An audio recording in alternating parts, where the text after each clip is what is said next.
नमस्कार दर्शकों, राम राम। बाबा जी के चैनल पर आप सबका स्वागत। बाबा जी, बहुत बहुत स्वागत आपका। जय हो, जय श्री राम। जय श्री राम। बाबा जी, एक एक रहे सत्यपाल मलिक, एक आए हैं धनखड़ जी। तो ये जो धनखड़ जी हैं हमारे, जो उपराष्ट्रपति रहे, पर अब शायद सारे पद, सारे बंगले, सब कुछ जो है सबसे तज दिए गए हैं तत्काल प्रभाव से। मतलब सर, मैंने मोदी जी को, जो मोदी जी ने इनके साथ किया, इतना सा ट्वीट किया है कि आपको बहुत मौका मिला, आपके स्वास्थ्य, आपके उत्तम स्वास्थ्य की कामना करते हैं, फुल स्टॉप। इससे ज्यादा इज्जत तो हामिद अंसारी को दे दी थी मोदी जी ने, कि जा रहे थे तो दो चार शब्द, 3-4 मिनट का, खैर उतारा उसका भी था, लेकिन 4 मिनट का समय दिया था उस पर बोलने के लिए। खैर, क्या हुआ बाबा जी, ये मतलब धनखड़ जी क्या 75 साल के हो गए तो मोहन जी की बात को बहुत सीरियसली ले लिया, या हुआ क्या, या अंदर से राजनीति उबाल मारने लगी पुरानी वाली, जब ये चंद्रशेखर जी के टाइम में थे, राजीव गांधी के करीब थे, दिस दैट। बाबा जी जरा बताया जाए। और दर्शकों, आज एक छोटी सी बात, कि आज ये कन्वर्सेशन फॉर्मेट होगा, क्वेश्चन आंसर तो होगा ही होगा, साथ में कन्वर्सेशन भी होगा जी। बाबा जी। संदीप भाई, मेरा सबसे पहला परिचय धनखड़ साहब से जानते हैं कहाँ हुआ था? आपको याद होगा, जब हम सब लोग मिलके 35A पे काम कर रहे थे, दिल्ली में मीटिंग्स की जाती थी ऑल ओवर इंडिया। हम लोगों ने 35A पे सेमिनार आयोजित किए थे। आपने एक सेमिनार लखनऊ में आयोजित किया था, जिसमें आपको याद होगा DK दुबे सर जो है वो आए थे लखनऊ में। और हम लोग दिल्ली जाके हम लोगों ने कितनी सारी मीटिंग्स जो हैं अटेंड की थी 35A पे, आपको याद होगा। जम्मू कश्मीर स्टडी सर्कल करवाता था। JNK स्टडी सर्कल के तत्वावधान में। और फिर हम लोगों ने सोशल मीडिया पे अभियान चला के, इससे पहले तो हम लोगों ने 35A जैसी भी कोई चीज है इसका नाम तक नहीं सुना था। तो सर उस क्रम में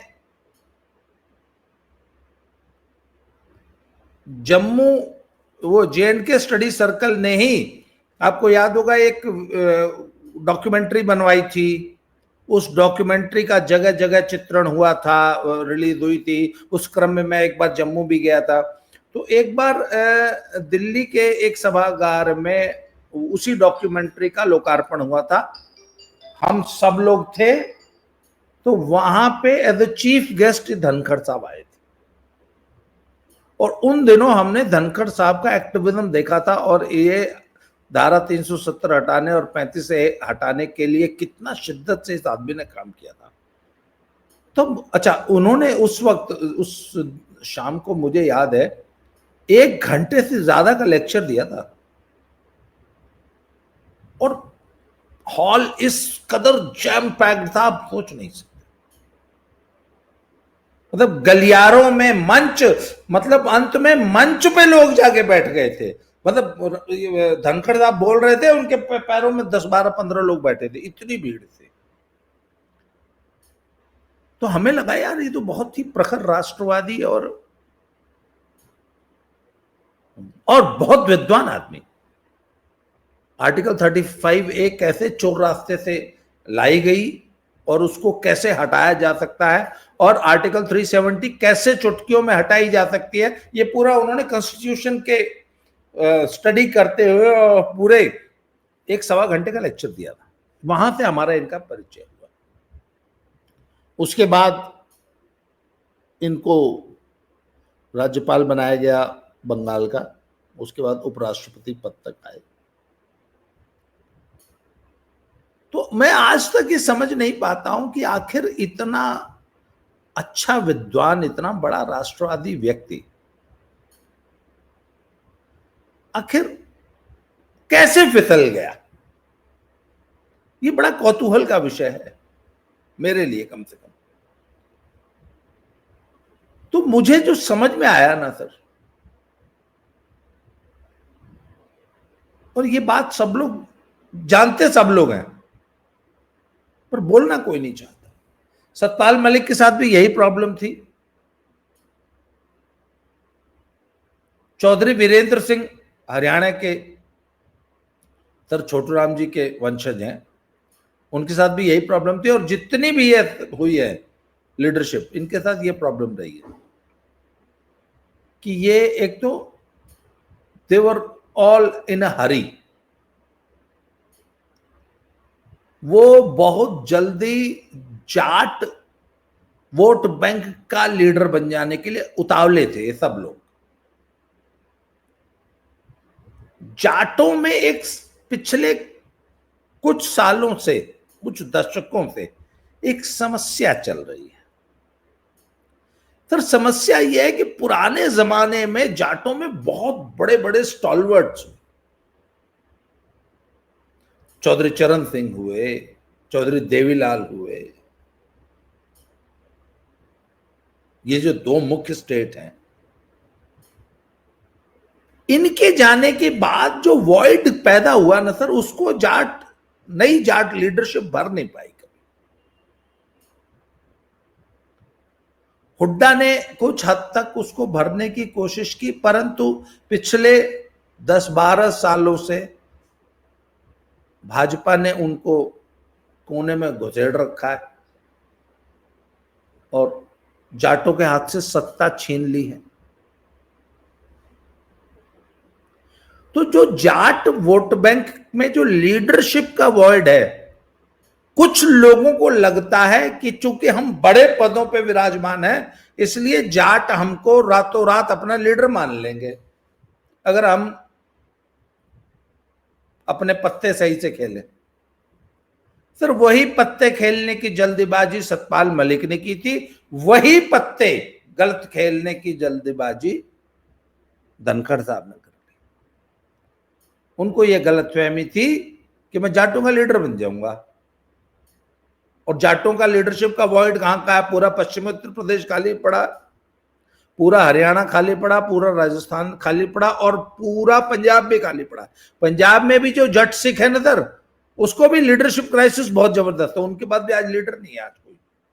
अरे सर क्या बात कर रहे हो, भगवंत मान उनका अगर लीडर है। भगवंत मान को ही अगर हम लीडर मान, अब देखिए ना हमारी मजबूरी क्या है। वही कह रहा हूँ सर, जाट पंजाब के जट की ये हैसियत हो गई है कि भगवंत ये मान को सर पे औकात हो बिठाना गई पड़ा। है, औकात हो गई है कि अब भगवंत मान जैसे लोग उनके लीडर हो गए।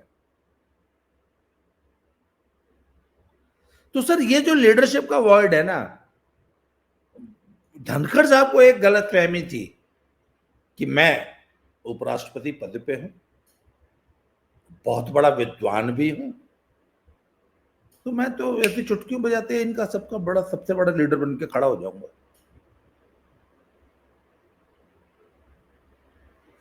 पर सर इनकी बहुत बड़ी गलतफहमी है। ये मोदी सरकार जो है ना, ऊपर से लगता है हमें कि जाटों की बड़ी खुशामद, बड़ा सहलाती पुचकारती है, वो सारी बात सही है सर, पर अभी आपने जो मुझे पॉइंट आउट किया कि सारा कुछ करती है पर कुर्सी नहीं देती। नहीं, आपने ये बात कही कि जाटों को बहुत ज्यादा सहलाकर पुचकाकर या उसके सामने बहुत ज्यादा सरेंडर करके, तो इसके कुछ उदाहरण हो तो बताएं सर कि अगर इतना ज्यादा जाटों को सहेजती है क्या करती है। पश्चिम यूपी में ऑफकोर्स जयंत चौधरी को लेकर आई, that was a good move before 2020 जी, देखिए 2024 हाँ। मुझे जिस तरीके से मोदी सरकार ने किसान आंदोलन को हैंडल किया, नंबर 1, नंबर 2 जिस तरीके से पहलवान आंदोलन को हैंडल किया, इन दोनों केसेस में मुझे लगा कि मोदी सरकार, अच्छा एक तरफ तो मोदी इतने निर्मम निष्ठुर हो जाते हैं कि उपराष्ट्रपति जैसे पद को जो है ना, हमारे यहां पता है क्या करते हैं वो, कुछ पहलवानी में क्या होता है, नीचे पटक के गर्दन पे घुटना रख के ऐसे टांगे हवा में उठा देते हैं। तो एक तरफ तो एकदम मोर बना दिया ना भाई, the way Jagdeep Dhankhar was handled, he was almost manhandled. That's the way I like it, sir. और दूसरी तरफ पुचकारने की अति कर देते हैं जब किसान आंदोलन या पहलवान आंदोलन को डील करते हैं। तो ये आगे जो बैठे रहो, कि दिल्ली में हाँ, बैठे रहो या बॉर्डर पे बैठे रहो, करते रहो पंगा जो हाँ, करना है। करते रहो, मोदी कुछ नहीं कहेंगे।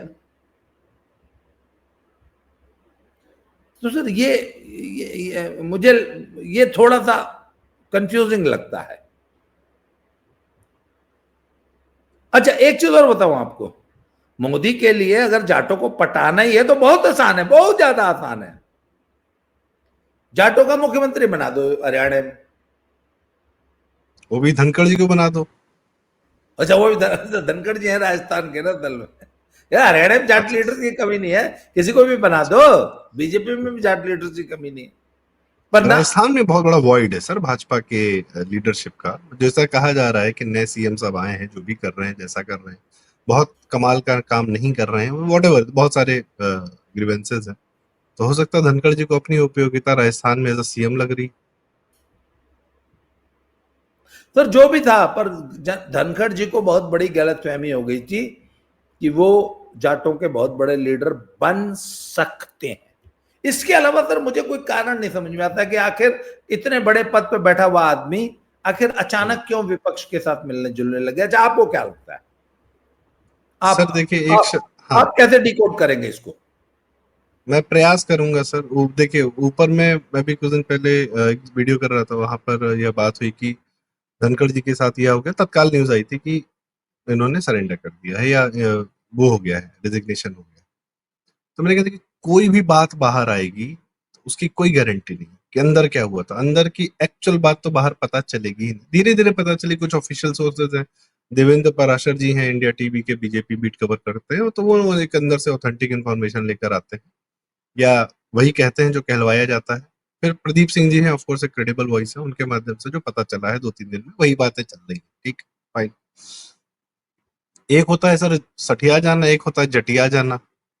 तो मुझे लग रहा है कि जो आप बता रहे हैं कि किस प्रकार से जाट एक टॉप लीडरशिप पे पहुंचता है, तो वो फिर जटिया जाता है कि मुझे जो है, मैं अब इसको जातिगत रूप में नहीं देखता हूँ। वो एक सुप्रीम कोर्ट के वकील भी रहे हैं सर, और उनकी जो दिल्ली हाई कोर्ट में और सुप्रीम कोर्ट में जिस प्रकार से न्यायालय के साथ वो बयानबाजी कर रहे थे, मेरे को सर अ, उनकी जाट होने पर वो इशू नहीं है जो उनके, मुझे लगता है ज्यादा जो प्रभावित किया उनको, ये यशवंत वर्मा केस और शेखर यादव केस, या जो न्यायपालिका से उनका चल रहा था, क्योंकि वो उनकी रोजी रोटी रही है, वही उनका करियर रहा है, वही उनका सब कुछ रहा है सर। राजनीति में वो बहुत पहले फेल हो चुके थे, 1991 के चुनाव में भी हार गए थे। उसके बाद जब आपकी बात कर रहे हैं कि जब वो जम्मू कश्मीर पर बात कर रहे थे 35 पर, तब वो बीजेपी के लीगल हेड थे, लीगल सेल के हेड थे इस 2014 से पहले से, और उसके बाद में भी रहे। फिर ऑफ कोर्स गवर्नर बनाए गए, उपराष्ट्रपति भी, ऑल हो जाए। पर सारा करियर जो है उनका, वो अपने आप को उस जुडिशियल सिस्टम से कभी अलग नहीं कर पाए हैं। और इस बार जो जुडिशियल सिस्टम पे हाथ रखा जा रहा था, सरकार जो रख रही थी यशवंत वर्मा पर, यह सर ये है जैसे कि आपने एक अभेद्य किले में एक दीवार में तोड़ दिया है। अगर आप एक जज को करप्शन केस में निपटा सकते हैं, जो कि बड़ा मुश्किल काम है, क्योंकि पूरी जुडिशरी प्रोटेक्ट कर रही है, इस समय के सीजीआई प्रोटेक्ट कर रहे हैं। अभी कल परसों का वीडियो है सुप्रीम कोर्ट का, भला हो यू ललित साहब का, कि अपने 45 दिन के शॉर्ट करियर में एक काम करके गए वो, कि उन्होंने जो है सुप्रीम कोर्ट में वीडियोस लगवा दिए कि भाई यहाँ पर जो भी प्रोसीडिंग होगी इसका लाइव बाहर में जनता देख सकती। तो हमें क्या देखने को मिलता है कि सीजीआई साहब, गवाही साहब, सोचिए, एक आदमी जाता है कि यशवंत वर्मा पे एफआईआर होने चाहिए, तो बोलते हैं उसको जस्टिस क्यों नहीं बोल रहे हो तुम? तो बोले साहब कि अभी वो उनका पता ही नहीं कि इलाहाबाद हाईकोर्ट में क्या है, व्हाट इज दिस। तो उनको डांटा और वो एफआईआर नहीं होने दिया। अब प्रोसेस ये है कि इम्पीचमेंट होगा, जज से हटाए जाएंगे, तब कॉमन मैन बनेंगे, तब एफआईआर होगी, तब करप्शन केस चलेगा। ये नौटंकी चल रही है, और ये बहुत बड़ा प्रेशर सर सब पर बनाया गया है। यहाँ अगर सुप्रीम कोर्ट का सीनियर लॉयर उपराष्ट्रपति है, तो क्या उन पर प्रेशर नहीं बनाया गया होगा? और आपसे बेहतर कौन, आपने कितनी बार बताया कि जुडिशरी में सबको एक दूसरे की नसें पता है। सुप्रीम कोर्ट का सीनियर वकील तो ऐसे तो नहीं बन गए होंगे, क्यों सर? अगर वो जुडिशरी के अंदर हैं तो ऐसे तो नहीं बन गए होंगे। लेन देन येन केन सब प्रकार हैं, बहुत जो जुडिशरी का तंत्र होगा उसको फॉलो किया गया होगा। कहीं ना कहीं उनकी नस दबाई गई होगी कि हमको ये अभेद किले में छेद नहीं चाहिए। आप क्या कर सकते हैं, आप ये बताइए। May be he was in such a pressure कि he had to do this, कि वो विपक्ष के, क्योंकि मुद्दा तो यही जो बातें आ रही हैं कि उन्होंने विपक्ष के 65 लोगों के पत्र ले लिए थे शेखर यादव जी के खिलाफ। यशवंत वर्मा का होगा तो शेखर यादव का भी होगा। ये सरकार सर डैमेज कंट्रोल नहीं करेगी, डैमेज होने नहीं देगी। कंट्रोल तो बाद में होगा चाहे नहीं होगा। जैसे पाकिस्तान में क्या हुआ ऑपरेशन सिंदूर के दौरान, नूर खान से पता चलने लगा कि ये लोग न्यूक्लियर चीजें असेंबल कर रहे हैं, चीजें कर रहे हैं, तो इससे पहले तुम हमको न्यूक्लियर मारो, हम ही तुम्हारा एयरबेस और सारी चीजें तबाह कर देंगे। This is what government of India, अगर मोदी जी वो कर सकते हैं तो ये क्या बहुत छोटी चीज है सर। एक आदमी हटाना है ना। वहां तो अमेरिका के न्यूक्लियर एसेट्स की ऐसी की तैसी कर दी, यहाँ तो एक आदमी हटाना था, हटाओ सारे को। मुझे कोई डैमेज नहीं चाहिए, फर्जीवाड़ा नहीं चाहिए हो जाए फिर मैं डैमेज कंट्रोल करूं। नो नॉट, थक गया हूं, हो गया, इनफ। तो मुझे वो जुडिशरी वाला एंगल ज्यादा समझ में आता है कि he was being pressurised to make sure कि ये वर्मा के साथ या बहुत लोग न निपटे, या यशवंत वर्मा सर इस समय क्या एड़ी चोटी का जोर नहीं लगा रहा होगा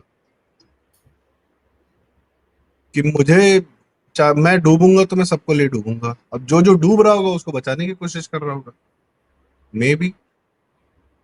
एंड कुछ लोग बता रहे हैं, मैं उनको क्रेडिबल मानता हूँ, संजय दीक्षित जी हैं, कि उनका वीडियो है कि चूंकि ऑफ कोर्स वो खुद ब्यूरोक्रेसी में रहे हैं, राजस्थान में रहे हैं, प्लस अभी वकील भी हैं, तो ही नोज, उनके अपने सोर्सेज हैं। He saying, when he saying I have a reason to believe कि इनके बड़ी अच्छी दोस्ती थी धनखड़ जी और यशवंत वर्मा की, ये आपस में अच्छे टर्म्स थे, काफी अच्छे टर्म्स थे। So may be this has happened. ये जो इन्फॉर्मेशन आ रही है, जो फैक्ट्स आ रहे हैं, उसके आधार पर हम बातचीत कर सकते हैं, मुझे ऐसा लगता है। प्लस ऑफ कोर्स सर देखिए, वो जाट हैं और लीडरशिप की बात है, वो ऑफ कोर्स क्योंकि उस प्रकार का भी बिहेवियर वो कर रहे थे, वो प्रोटोकॉल की डिमांड कर रहे थे, वो तमाम चीजें कह रहे थे, उन्होंने बाकायदा अपनी पत्नी का बर्थडे मनवाया है सरकारी खर्चे, और बहुत सारी चीजें जो रिसेंट फैक्ट्स दिख रहे हैं, और जिस प्रकार के वो दम्भ में आ रहे थे, तो वो जो आप बात शुरू में कह रहे थे वह भी उस पर जाती, और ये करेले पे नीम चढ़ा हो गया तो कांड हो गया। और पद से क्या उतरे, बहुत बेआबरू होकर तेरे कूचे से हम निकले। जी बाबू जी। तो सर ये आपको नहीं लगता कि इस कदर हटाए जा रहे हैं, इस बेदर्दी से हटाए गए पद से इस्तीफा मांग लिया गया, और ऊपरी शो ऑफ के लिए भी कोई कायदे का ट्वीट तक नहीं किया गया, तो सरकार इतनी निश्चिंत थी कि नहीं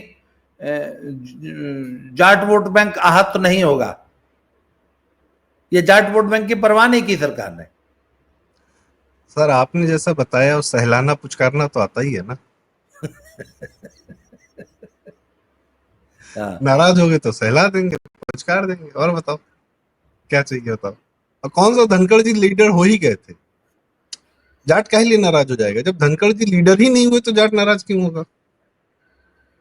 हमारा एक आदमी उतार दी, हाँ ठीक है, हाँ तुम्हारे पर तो हुड्डा को, अच्छा एक मिनट, तुम्हारे हुड्डा मजे को की 15 बात है, साल से उतारे नहीं नहीं, मजे तुम्हारे, की बात हाँ यह है कि जाटों ने कभी जगदीप धनखड़ को अपना लीडर नहीं माना सर या अपना हरियाणा नहीं का जो माना। डिप्टी सीएम था, क्या नाम है, चौटाला दुष्यंत, हाँ डिप्टी सीएम था ना सर, 5 साल रहा डिप्टी सीएम। अंत में तेवर, वो तो लीडर था, वो तो डिप्टी सीएम पहुंचा, 10 सीट दिया इनको। चुनाव हाँ। से पहले भी मजबूती से खड़ा था, चुनाव में भी मजबूती से खड़ा होना चाह रहा था। हम्म। जब उसको उतार दिया कि ना भैया तुम्हारी ये तुम्हारा ये ब्लैकमेलिंग नहीं चलेगा, सर जा हरियाणा हार जाए कोई बात नहीं, तुमको नहीं, तुमसे ब्लैकमेल नहीं होंगे।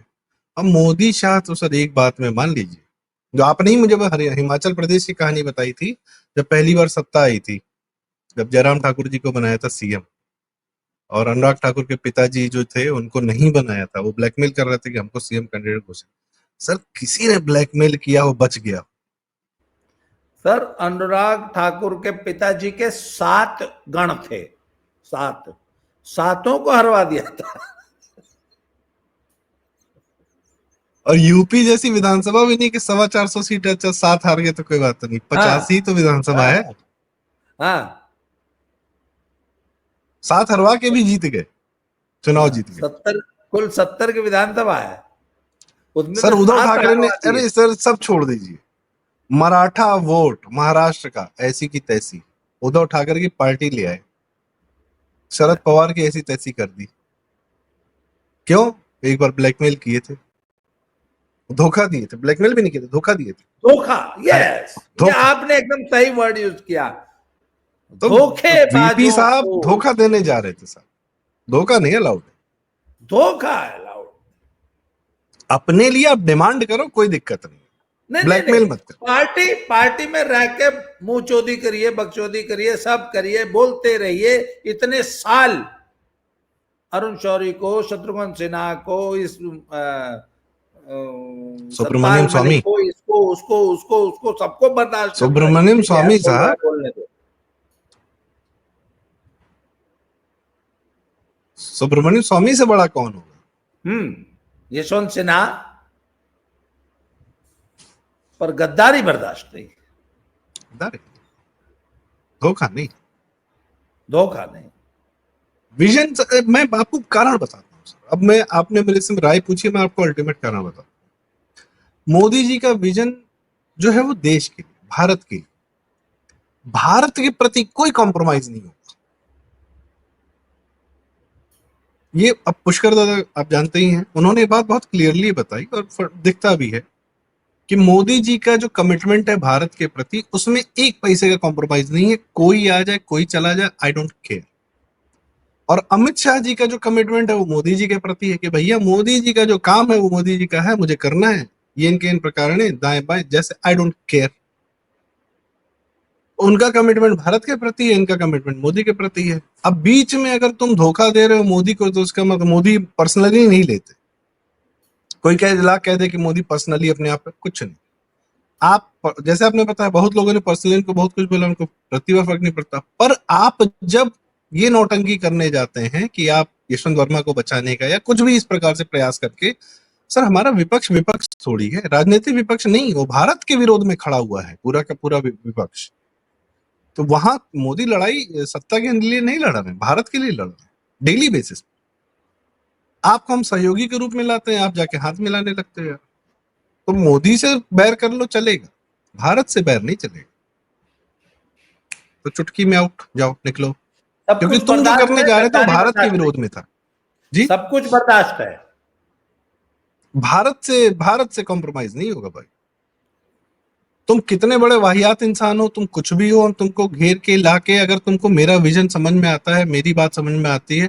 मालदीव जा रहे हैं मोदी, पहुंच भी गए होंगे हो सकता है।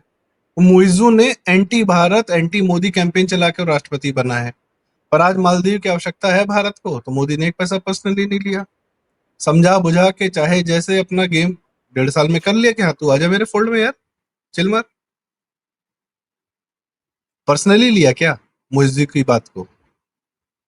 वो जो आइलैंड डूबने वाला है 25 साल में, उस देश के क्या बोलते हैं, राष्ट्रपति को पूरी अहमियत दे रहे हैं। और उसने क्या क्या गंदा नहीं बोला, क्या नहीं, क्या कहने, वो मुसलमान भी है, मुस्लिम कंट्री का प्रेसिडेंट है, और गंद बका है। इंडिया आउट करके कैंपेन चलाया उसने। पॉइंट इज, आज भारत के काम का है तो समझ रहे मेरे भारत के लिए, उसको भारत के लिए तो सर वेस्ट से पंगा लिए पड़े, रशिया से ऑयल खरीद रहे हैं। वेस्ट की ऐसी की तैसी हो रखी है कि रशिया से ऑयल क्यों खरीद रहे हैं, रशिया से ऑयल क्यों खरीद रहे हैं? क्या भारत के लिए कर रहा हूँ भाई, अभी ना खरीदूं तेल तो यहाँ पे तेल महंगा हो जाएगा, पूरा भारत अस्त व्यस्त हो जाएगा, मेरे को मत समझाओ। यूएस से पंगा लेकर बैठा आदमी सिर्फ भारत के प्रति कॉम्प्रोमाइज नहीं हो। और धनखड़ जी जो करने जा रहे थे वो प्योर एंटी, अब मैं बार बार लोग कहेंगे कि अरे जो तुम्हारे खिलाफ हो जाता है, जो मोदी के खिलाफ हो जाता है, तुम उसको एंटी इंडियन घोषित कर देते हो। भाई साहब वो कर क्या रहे थे, वो करना क्या चाह रहे थे, उस कर्म को एनालाइज करो ना कि वो भारत के फेवर में था। भारत जुडिशरी में अगर यशवंत वर्मा जिनके यहाँ कैश नहीं मिला, जिनके यहाँ कैश नहीं जला, यदि उनके फेवर में धनखड़ खड़े होते हैं, जबकि जुडिशियल सिस्टम से हर कोई प्रताड़ित है, वो चाहता है कि किसी प्रकार से जुडिशियल सिस्टम भी दुरुस्त हो जाए, यदि उस प्रक्रिया में आप राह में रोड़ा बन रहे हैं तो आप क्यों राह में रखे जाएंगे? आपको क्यों ना साइड किया जाए, ये बताइए। जुडिशरी एकदम भारत का गला दबा के बैठी है सर, सबको पता है ये बात, इस बात को कहना नहीं चाहिए। तो सब कुछ 50 साल, बर्दाश्त है, 40 साल, गद्दारी 30 साल, बर्दाश्त 10 साल, 15 बिल्कुल साल मिला के के। केसेस चल रहे हैं, 5-5 करोड़ केस चल रहे हैं, और ये लोग सिर्फ इसलिए कि हमारा सिस्टम चलेगा, कौन आदमी जज बनेगा, कौन आदमी वकील बनेगा, कौन वकील का लौंडा जज बन जाएगा, कब बन जाएगा, किसी को, आम जनता को कुछ हवा नहीं है, और हर कोई तुमसे डर के बैठा रहा है। और उसके बाद जब सुधार करने जा रहे हैं किसी तरह संभाओ, पूरा रिस्क लेकर, तो वीपी साहब हमारे जो राह में खड़े, नॉट अलाउड, जाइए साइड, जाइए। So I think this might be the reason. और संदीप ठीक भाई, है, जो हुआ हुआ, हुआ तो हुआ। आज की चर्चा को यहीं समाप्त करेंगे। सब कुछ बर्दाश्त है, जी गद्दारी बर्दाश्त नहीं है। सर, एक लास्ट लाइन सर, जी जी जी। एक हम लोग के यहाँ बड़ा वाक्य चलता है, मैं उसी को कहकर चर्चा का समापन करना चाहूंगा। मोदी जी के यहाँ कुछ सोच समझ के किए होंगे। हाँ,